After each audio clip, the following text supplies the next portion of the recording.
বাবা, তাই জন্য অর্ধেক কথা বলছে তোমার। ব্যাস কাটবো। অর্ধেক অর্ধেক বাবা, অর্ধেক দেখেছে, অর্ধেক বলেছে। হ্যাঁ যাই।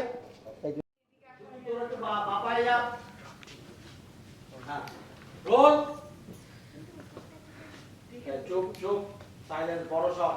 Role, action.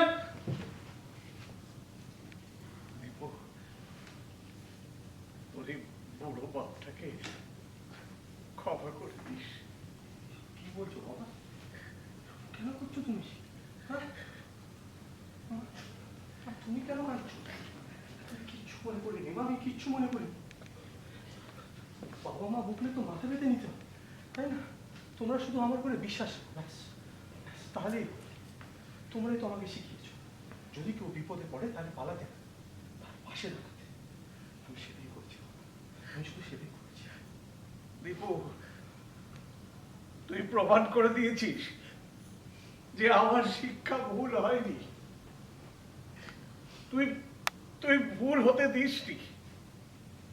আমরা আমরা সকলে তোকে ভুল বুঝেছিলাম, সকলে বিদ্রুপ করেছিলাম, কিন্তু কিন্তু আমাদের সব ভুল ধারণা ভেঙে দিয়েছে এই এই বাইরের মেয়েটা। নীলা, নীলা দুদিনে তোকে যেভাবে চিনেছে, আমরা আমরা মা বাবা হয়ে তোকে চিনতে পারিনি। দীপু, ক্ষমা করে দিস। পারলে ক্ষমা করে। এগুলো কি বলছো বাবা? এগুলো কি বলছো তুমি?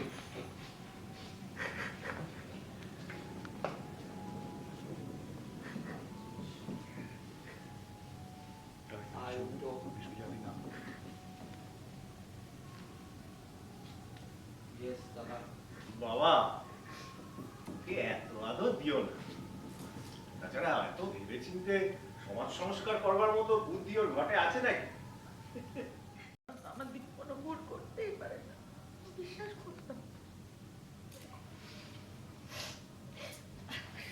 বলছি বলছি বাড়িতে একটা সত্যনারায়ণ পুজো করি।